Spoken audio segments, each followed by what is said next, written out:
Bonjour, c'est Bertrand de la chaîne Investir sur le long terme. Alors on se retrouve aujourd'hui pour une nouvelle vidéo. On va faire un focus sur Ruby. Alors il y a quelques temps j'avais fait une vidéo qui présente Ruby, donc je vais pas refaire à nouveau toute la présentation du groupe. L'idée c'est de faire le point notamment par rapport à la baisse depuis un petit moment sur le cours de l'action Ruby.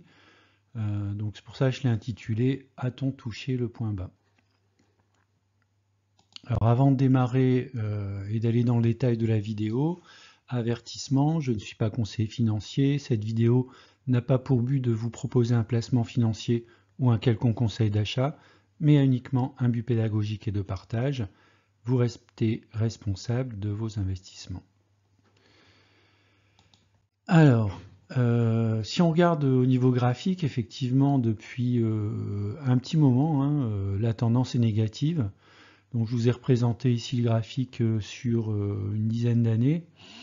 Donc, on voit que globalement, depuis 2013 à 2018, la société Ruby a connu une très belle ascension pour toucher un point culminant autour de la mi-2018 avec 65 €. Et puis, depuis, on évolue dans un canal descendant que j'ai représenté en bleu et rouge donc, sur le graphique, avec un coefficient de corrélation de 0,93, donc on a une bonne distribution autour de sa valeur donc que vous voyez qui sépare la partie bleue et la partie rouge. Donc l'action n'a cessé de baisser. Alors ensuite, sur une vision mensuelle, j'ai positionné des supports et des résistances, donc on en trouve pas mal, on va dire entre 20 et 65. Et actuellement, depuis le début de l'année 2022, on oscille dans un range compris entre 20 et 27-28 €.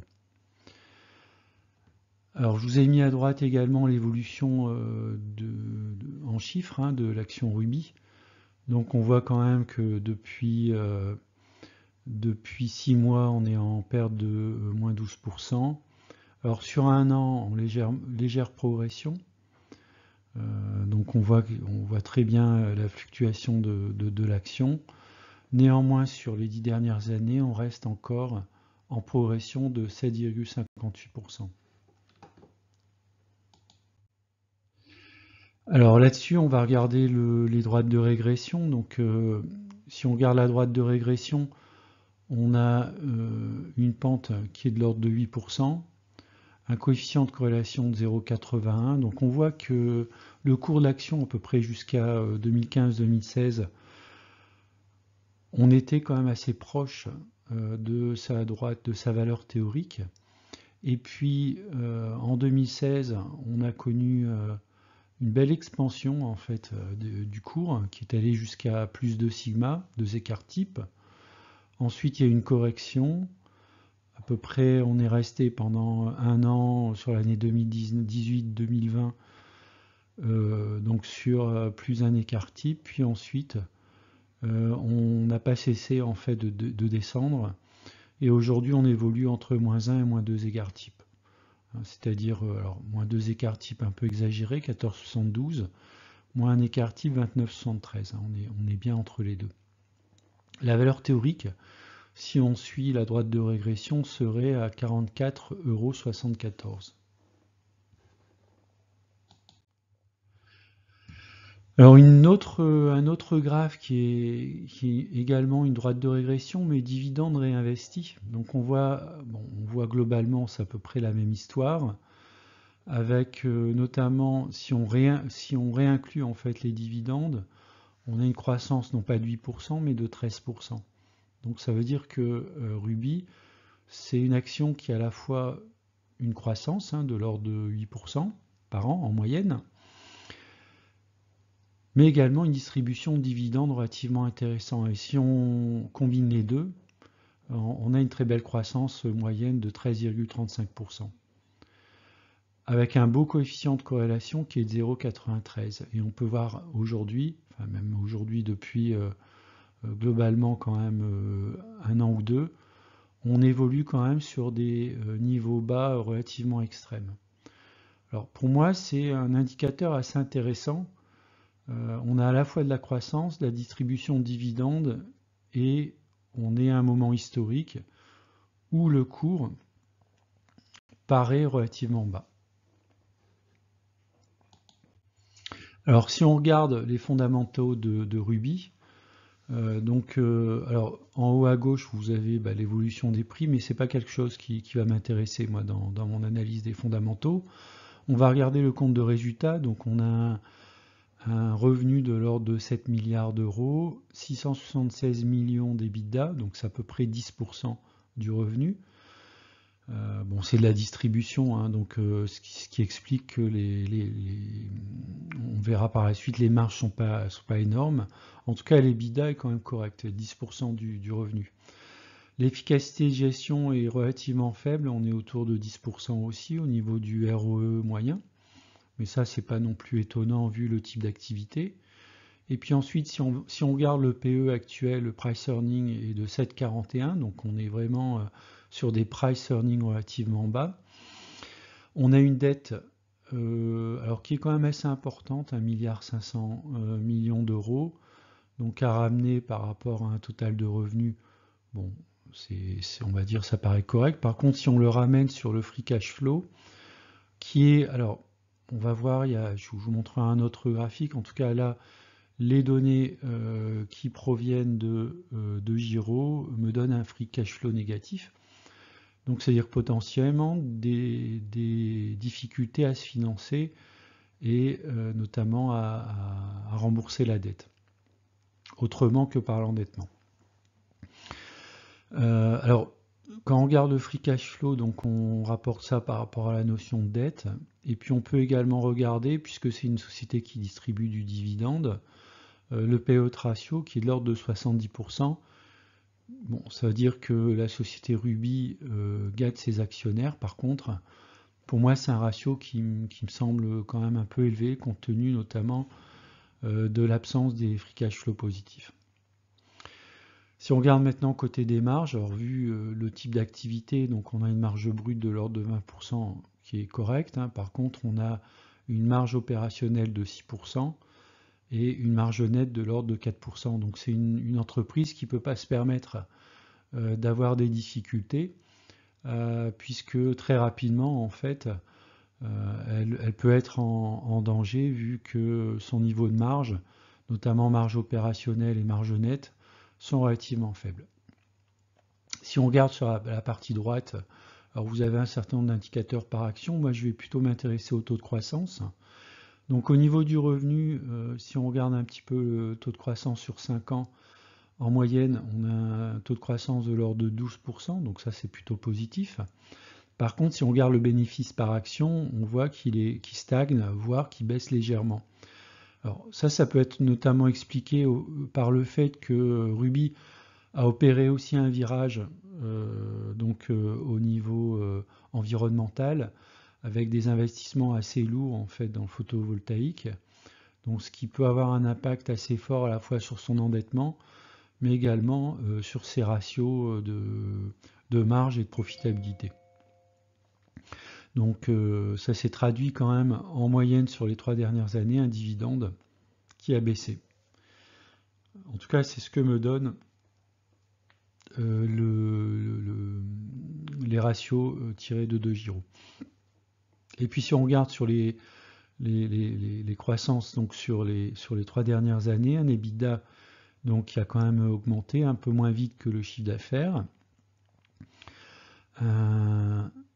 et une dette également qui a augmenté. Donc ça c'est lié aussi aux investissements qu'a pu faire Rubis, notamment sur Photosol.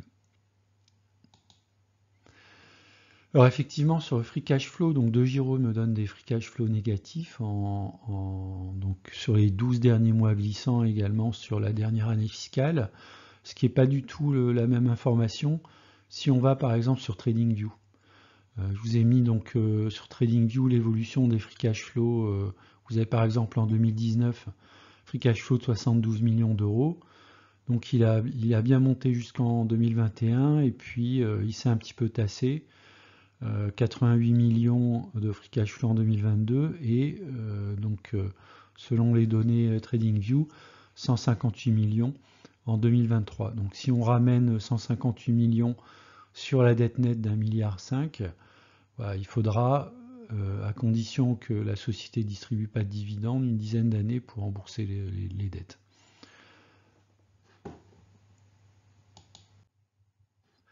Alors, on va regarder maintenant les atouts et risques liés à Ruby. Alors, les atouts, je vois principalement 4 atouts. Donc, une stratégie multiproduit et multi-pays qui permet une meilleure gestion du risque, notamment une répartition géographique. S'il y a un petit problème au niveau d'une géographie, ce qui est le cas pour Ruby, puisque exposé dans des pays comme Haïti et également sur le territoire africain. Un renforcement notamment dans le solaire sur l'Europe permet aussi peut-être d'améliorer la notion de risque. Le deuxième point, c'est la maîtrise de la chaîne logistique, de l'approvisionnement jusqu'au consommateur final. Donc c'est ce que dit Ruby. Donc il y a une amélioration de la chaîne logistique, ce qui est clé, notamment pour un distributeur, que ce soit des carburants ou des produits dérivés en fait du pétrole, comme des bitumeux, etc. Le troisième atout, c'est une vision long terme pour assurer une excellence opérationnelle, une pérennité des activités. C'est ce qu'on voit dans l'amélioration notamment du revenu et de la marge opérationnelle, donc ça c'est plutôt une bonne chose. Et puis une situation financière saine permettant de financer la croissance et le développement. Donc si on lit en détail les documents, Ruby détaille de manière assez bien d'ailleurs la manière dont les investissements et la dette est financée. Le fait également qu'elle investit dans les énergies renouvelables, c'est plutôt un bon signe. Alors cette fois-ci, pas pour le court ou moyen terme, mais plutôt pour le long terme. Ensuite, les risques. Alors, il y a pas mal de facteurs de risque, mais je vais principalement focaliser sur 3 risques. Donc, comme c'est un distributeur, les risques industriels et environnementaux principaux, c'est notamment lié au transport routier. Effectivement, s'il y a une problématique pour assurer la logistique et la distribution, si elle n'est pas assurée, c'est-à-dire derrière, il y a un manque au niveau du chiffre d'affaires.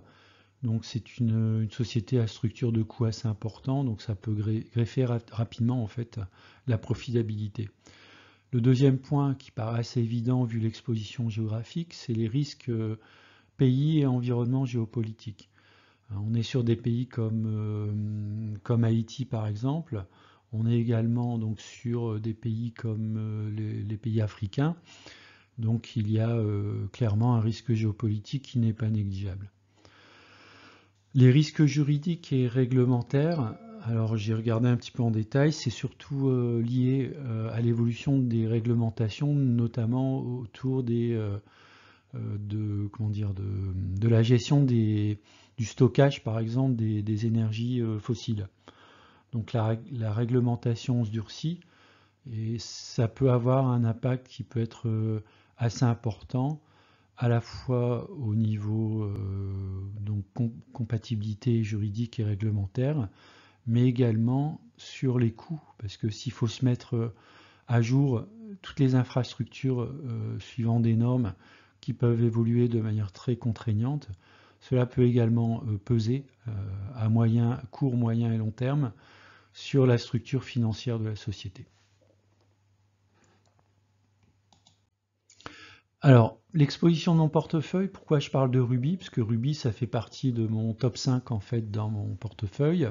Je suis assez exposé à Ruby, j'ai 150 actions Ruby.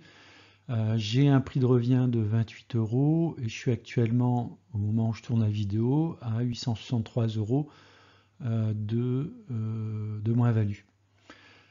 Alors, j'ai mis des ordres en cours, 24 quantités à 20,82 €. Je vais expliquer un petit peu plus en détail pourquoi je garde l'action Ruby et pourquoi j'ai mis un cours dans ces eaux-là. Alors tout simplement, si on revient sur l'analyse graphique de la société, donc on voit quand même que historiquement, on est plutôt sur des cours actuellement dont on a connu l'évolution dans un range globalement entre 20 et 28 euros. Alors c'était notamment dans les années 2010-2015. On a notamment touché un plus bas autour des 20 euros autour de la fin de l'année 2014. Et puis dernièrement, en fait, fin d'année 2022, et puis on semble y retourner actuellement, on est donc sur une zone relativement basse. Donc j'ai mis en ellipse verte ma zone recherchée, notamment pour renforcer l'action Ruby. Donc je ne vais pas hésiter à surcharger un petit peu l'action Ruby, notamment pour faire baisser mon prix de revient qui est autour des 28, qui correspond en fait à une première zone d'allègement. C'est sans doute ce que je ferai si l'action Ruby retourne au 28. Et puis ce qu'il faut retenir, c'est que l'action Ruby délivre aujourd'hui un rendement de plus de 8% au cours actuel. Donc ma stratégie sur Ruby, c'est de garder l'action en fonds portefeuille pour le rendement. 8%, on ne va pas se priver, on fait mieux que l'inflation. Alors même si peut-être il est possible que Ruby réduise donc le montant du dividende, alors même s'il le réduit un petit peu, je pense qu'on sera toujours dans une fourchette 5-6%, ce qui peut être tout à fait correct. Et le deuxième point, eh bien, j'accepte une moins-value latente qui peut être relativement durable. Alors, voilà, j'ai mis une fourchette, 12-18 mois.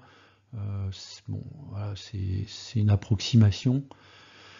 Et puis donc le dernier point, c'est renforcé autour de 20-22 euros. Donc j'ai mis un ordre pour 24 quantités à 20,82 €. Voilà, j'espère que ça vous a donné un petit peu plus d'éclaircissement sur la société Ruby et sur ma stratégie, en fait, en ce qui concerne l'action de cette même société. Voilà, n'hésitez pas à mettre des commentaires si vous souhaitez. Je vous dis à bientôt. Au revoir.